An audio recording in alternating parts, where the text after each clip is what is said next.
November 2025. Spectral AI Inc. walks into their quarterly earnings call, carrying the weight of Wall Street's expectations. 6 months earlier, their stock rode the AI wave. Analysts projected unstoppable growth. Venture capitalists fought for exposure. The company embodied the future everyone wanted to believe in. Then the numbers arrive. Research revenue has collapsed by 53% year over year, from $8.2 million to $3.8 million. Net losses have widened from $1.5 million to $3.6 million. Management cuts their annual guidance by $3 million. Within hours, the stock drops 5.5%. This isn't one company stumbling. This is the pattern beginning. The same pattern that destroyed the dot-com bubble. The same pattern that triggered the 2008 housing collapse. Innovation creates genuine excitement. Money floods in. Valuations detach from reality. Then comes the moment when actual performance meets inflated expectations. The gap between promise and delivery becomes impossible to hide. We've reached that moment. The artificial intelligence boom that defined the 2020s isn't approaching a reckoning. The reckoning has started. The warning signs aren't emerging. They're already here. Smart money is retreating. Funding is bifurcating. Volatility is spiking on good news. The denial phase has begun, which means panic comes next. History doesn't announce itself with sirens. It arrives in quarterly reports and revised guidance, and the quiet realization that this time wasn't different at all. Every financial collapse follows a sequence, not because markets lack creativity, but because human behavior remains consistent. Economists Hyman Minsky and Charles Kindleberger documented the stages decades ago. Displacement, boom, euphoria, profit-taking, panic, crash. Each phase flows into the next with mathematical precision. The AI revolution began with genuine displacement. Generative AI fundamentally changed what software could accomplish. ChatGPT demonstrated capabilities that seemed impossible months earlier. Image generation, code writing, natural language processing, all advancing faster than experts predicted. The technology wasn't hype. The technology was real. Real innovation attracts capital. The global AI market is projected to reach $1.68 trillion by 2031, with generative AI alone expanding from $59 billion in 2025 to $400 billion by 2031. That represents 37% annual growth. These aren't fantasy numbers. Companies across logistics, healthcare, and finance are deploying AI systems that deliver measurable productivity gains. In logistics alone, 95% of distributors are exploring AI applications. Analysts suggest AI could lift productivity in developed economies by 40% by 2035. But somewhere between utility and speculation, the market crossed a line. Investment shifted from funding productive capacity to chasing price momentum. The focus moved from what can this technology accomplish to how much will someone pay for exposure? That transition marks the shift from boom to euphoria. Minsky called it overtrading. The asset becomes secondary to the transaction. Investors stop evaluating fundamentals because everyone else is buying. Fear of missing out overrides due diligence. This psychological shift happened in tulips in the 1630s. It happened in South Sea Company shares in 1720. It happened in railroad stocks in the 1840s. It happened in internet companies in 1999. It happened in mortgage-backed securities in 2007. Now it's happening in AI. The pattern doesn't care about the underlying asset. It cares about human behavior under conditions of easy money and collective delusion. Speculative manias require fuel. That fuel is cheap, abundant capital combined with an environment where risk-takers face no consequences for failure. The AI boom received both. The COVID-19 pandemic triggered the most aggressive monetary intervention in modern history. Central banks globally cut rates to zero and reactivated quantitative easing programs. The Federal Reserve alone purchased $1.33 trillion in mortgage-backed securities between 2020 and 2022. The explicit goal was lowering long-term interest rates, raising asset values, and strengthening bank balance sheets. The policy succeeded at economic stabilization. It also created an ocean of capital desperate for returns. Safe assets offered nothing. Government bonds paid negative real rates after inflation. Corporate bonds barely covered risk. Institutional investors, pension funds, and endowments faced a choice: accept negligible returns or chase higher risk opportunities. AI startups became the natural destination.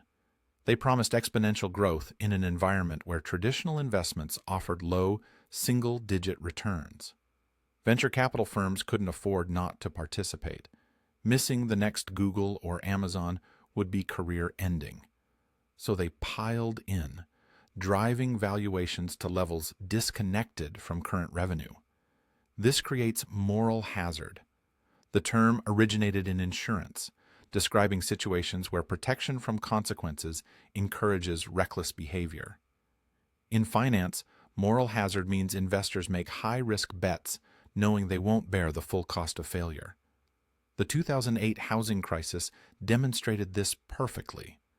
Mortgage originators didn't care about borrower quality because they immediately resold the loans through securitization. Their incentive was volume, not creditworthiness. They maximized fees while transferring risk to buyers of mortgage-backed securities. Ratings agencies stamped AAA ratings on packages of subprime loans because their fees came from the issuers, not the investors. Everyone profited while the risk accumulated systemically. The AI investment landscape replicates this structure. Venture capitalists face intense pressure to deploy capital into AI deals regardless of fundamental viability. Limited partners expect AI exposure. Competitors are raising massive funds. Being left out of the AI boom carries more career risk than losing money in it, because everyone else is losing money too. This shifts the calculation from rigorous analysis to securing participation at any price. If the company carries an AI label, valuation becomes secondary. The perceived necessity of involvement becomes its own justification. "We can't afford not to be in this space" replaces, "Does this investment make financial sense?" The result, valuations between $400 million and $1.2 billion per employee at early-stage AI firms. Not per dollar of revenue, not per dollar of profit, per person employed. That number represents pure speculation on a future monopoly that likely won't materialize. It's the 2025 equivalent of valuing .com companies by page views instead of sales. Numbers reveal mania better than rhetoric. During the .com bubble, the Dow Jones Industrial Average tripled in 5 years, rising over 200%. During that same period, U.S. personal income rose less than 30%. Corporate profits rose less than 60%, starting from a depressed base. Stock prices increased 3 times faster than the economic fundamentals supporting them. Robert Shiller, who documented this disparity, identified the psychological mechanism. Investors engaged in wishful thinking that blinded them to reality. The market became a collective delusion where everyone knew valuations made no sense but believed they could exit before the collapse. The AI market exhibits identical pathology. Early-stage companies with minimal revenue command valuations that assume total market dominance. The math only works if the company captures an improbable percentage of a future market while facing no meaningful competition. It requires the company to become Google or Microsoft, not one of the thousands of competitors that fade into irrelevance. Sophisticated investors understand these odds, yet they invest anyway because the game isn't about the company's actual prospects. It's about selling to the next round of investors at a higher valuation.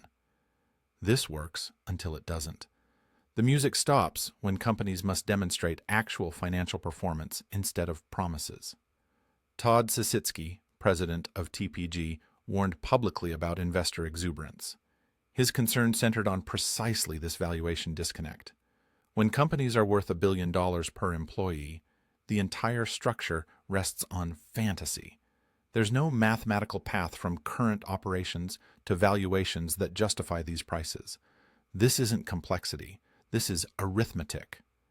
If a company has 50 employees and a $25 billion valuation, they must generate $500 million in profit per employee to justify a standard market multiple.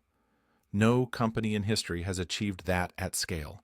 Not Google, not Microsoft, not Apple. The valuation assumes an impossibility, but impossibility doesn't deter mania. It defines it. Alan Greenspan used the phrase irrational exuberance in 1996 to describe exactly this phenomenon. The stock market had detached from economic reality. Investors knew it had detached. They kept buying anyway, because they believed the momentum would continue long enough for them to profit. That belief lasted 3 more years. When it broke, the Nasdaq fell 78% from peak to trough. Companies valued at billions went bankrupt. Investors lost trillions. The economy entered recession. The aftermath took years to resolve. Financial collapses don't begin with panic. They begin with denial. This phase is critical because it represents the last psychological defense before systemic failure. During denial, institutional figures acknowledge distortions while insisting that unique circumstances justify the excess. Jeff Bezos provided a textbook example in late 2024. He described the AI investment environment as one where every idea gets funded, good or bad. That's an admission of reckless capital allocation. But he framed it as a known feature of innovation cycles, arguing that eventual winners would be so transformative they'd retroactively justify current excess. This rhetoric accomplishes 2 objectives. First, it acknowledges reality just enough to maintain credibility. Second, it provides justification for continuing the behavior. Yes, we're being reckless, but that's how innovation works, becomes permission to sustain unsustainable practices. The problem is that innovation cycles don't reward reckless capital allocation. They punish it brutally. For every Amazon that survives a bubble, hundreds of companies fail. Pets.com raised $82.5 million and liquidated in 268 days. Webvan raised $375 million and went bankrupt. eToys raised $166 million and ceased operations. The list extends 4 pages. Bezos survived the dot-com crash because Amazon had actual revenue, actual customers, and actual operations. Most didn't. The companies burning through capital on the assumption that growth would eventually produce profits discovered that eventually never arrived. When funding dried up, operations collapsed. The AI boom will follow the same pattern. Most companies currently valued in the billions will not exist in 5 years. Some will be acquired for fractions of their peak valuations. Most will simply shut down when they can't raise additional funding. The technology they developed will get absorbed by larger companies, or open-sourced or forgotten. But denial prevents this reality from being acknowledged. Corporate leaders, venture capitalists, and financial media maintain the narrative that current valuations reflect future potential rather than present delusion. They must maintain this narrative because admitting the truth would trigger the panic they're desperately trying to delay. MacroStrategy, an investment research firm, published analysis warning that the AI correction will extend far beyond tech. They argue that AI euphoria is artificially propping up unrelated sectors including general equities, venture portfolios, and supporting industries like data centers. When AI valuations collapse, the contagion spreads because so much capital and infrastructure has been allocated based on AI growth assumptions. This represents systemic risk, not isolated losses, but cascading failures across interconnected markets. Banks holding AI company debt, pension funds with large venture capital allocations, real estate investment trusts leasing data center space, equipment manufacturers supplying hardware, employment in supporting industries. All of it depends on AI valuations remaining elevated. When those valuations correct sharply, the losses multiply across the system. This is why denial is so dangerous. It prevents preemptive adjustment. It traps capital in overvalued assets. It ensures that when the correction arrives, it arrives as a crisis rather than an orderly repricing. Macro projections can be dismissed as speculation. Micro failures cannot. The third quarter of 2025 provided concrete evidence that the AI boom has moved past its peak. Spectral AI's earnings report demonstrated execution failure at the company level. Revenue from research and development fell 53% year over year. Net losses widened by 140%. Management slashed annual revenue guidance by 14%. The stock dropped immediately. This matters because it transitions the discussion from abstract risk to measurable failure. Spectral AI received funding. They had technology. They had market access. They still couldn't translate hype into sustainable financial performance. If this were isolated, it could be dismissed as company-specific mismanagement. But the pattern appears across the sector. Insurtech funding provides another data point. Total global Insurtech funding stabilized at approximately $1.1 billion per quarter over 3 years. That stability masked a sharp internal shift. In Q3 2025, life and health Insurtech funding collapsed 56.8% quarter over quarter, while property and casualty Insurtech funding surged. This bifurcation signals smart money retreat. Investors are performing triage, abandoning segments where AI applications face regulatory hurdles or slower adoption timelines. They're concentrating remaining capital only in areas with immediate monetization potential. This is the opposite of euphoria. This is preservation. The retreat happens quietly because institutions can't announce they're exiting without triggering panic. They simply stop participating in new deals. They decline follow-on funding. They mark down portfolio valuations privately while maintaining public optimism. The capital dries up gradually, then suddenly. Market volatility confirms this fragility. Advanced Micro Devices reported strong Q3 earnings in November 2025. Revenue grew. Guidance increased. The fundamentals were solid. The stock initially dropped 3.7% on investor apprehension about elevated valuation and execution risk. This is pathological behavior. In a healthy market, strong earnings should drive price appreciation. When strong earnings trigger selling pressure, it reveals that investors view the asset as overvalued and are using good news as an exit opportunity. They're not evaluating the company's prospects. They're evaluating their ability to find a buyer before the next drop. NVIDIA experienced similar volatility. The company reported robust results. The market responded with bifurcated sentiment, where long-term optimism clashed with short-term skepticism. This bifurcation is the essence of market instability. Everyone knows the current price is unsustainable. No one knows when the repricing begins. So positive news becomes a signal to sell because the next positive news might not arrive before the collapse. Historical patterns don't progress linearly, they accelerate. The transition from denial to panic happens faster than the transition from boom to euphoria because fear spreads faster than greed. Once investors begin questioning valuations, the questioning spreads rapidly. Confidence collapses in cascades, not increments. The dot-com bubble peaked in March 2000.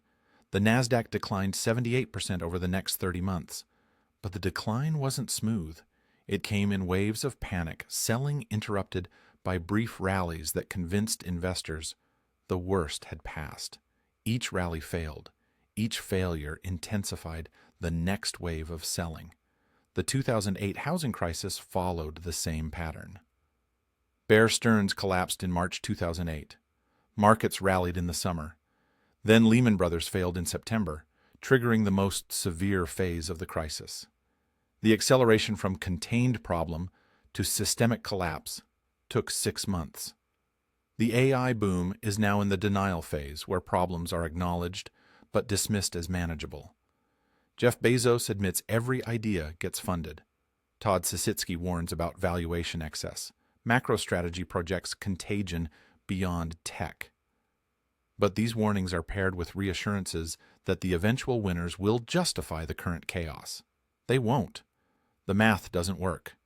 Companies valued at billions per employee cannot generate sufficient cash flow to justify those valuations. Early-stage companies burning capital faster than they generate revenue cannot survive without continuous funding, and that funding is already contracting selectively. The next phase is profit-taking and retreat. This has begun but hasn't become widespread.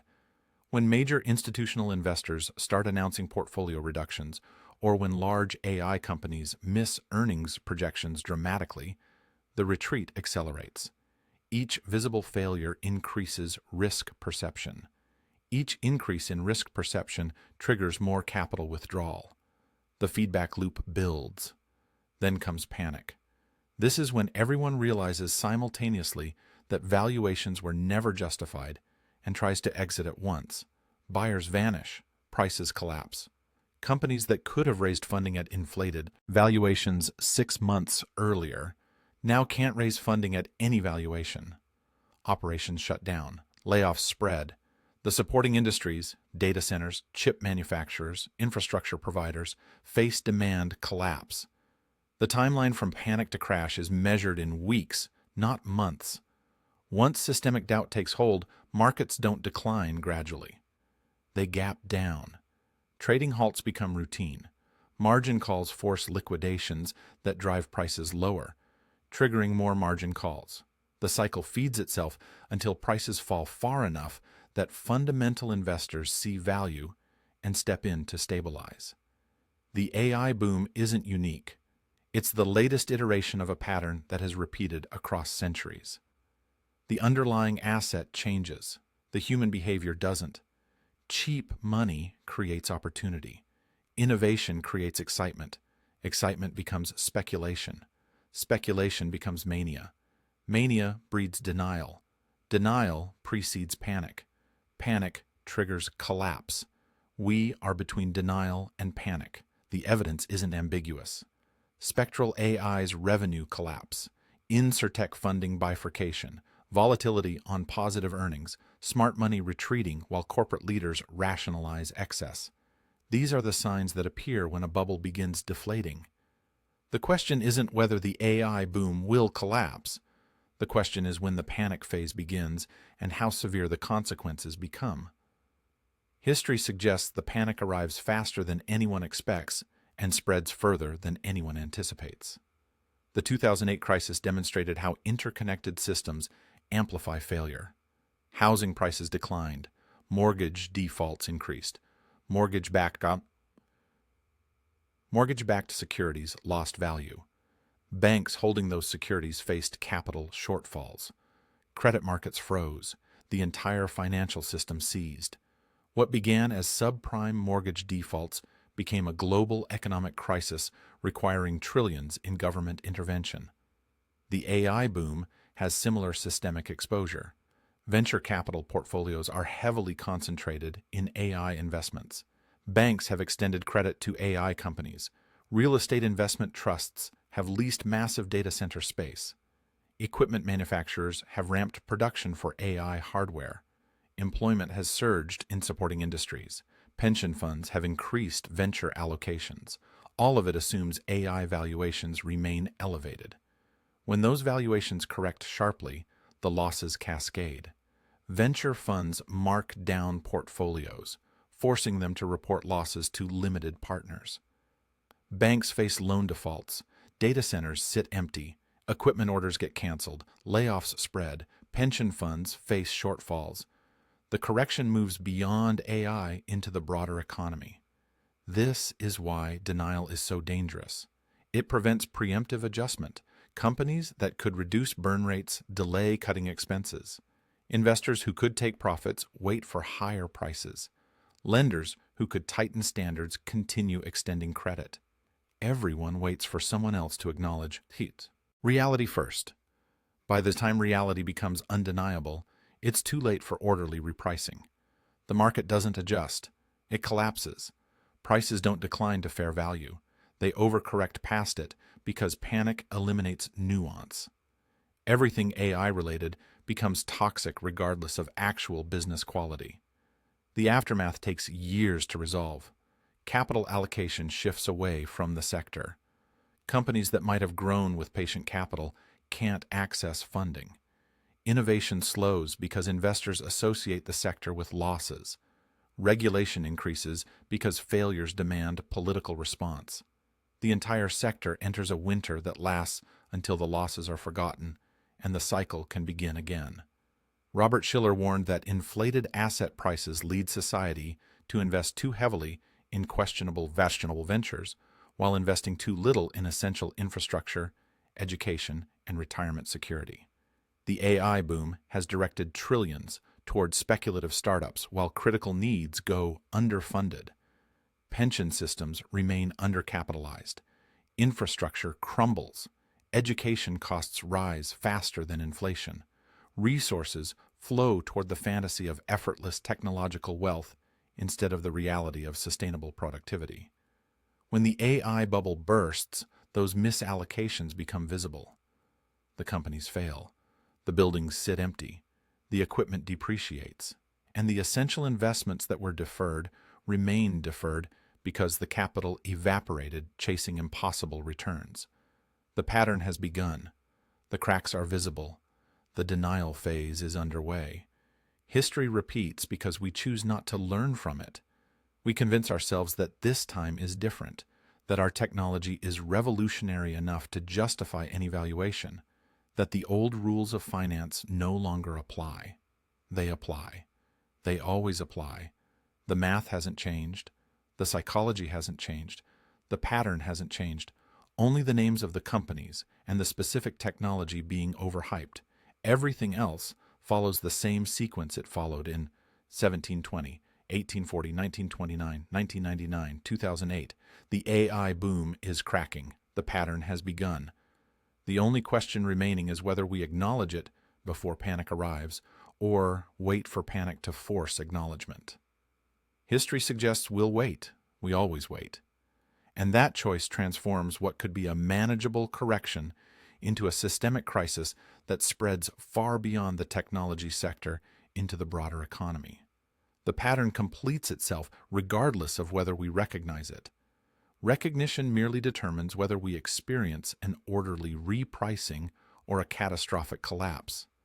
Based on the evidence from Q3 2025, based on the rhetoric of denial from corporate leaders, based on the quiet retreat of smart money while public enthusiasm persists, we're heading toward collapse rather than correction. History repeats, not because it must, but because we let it.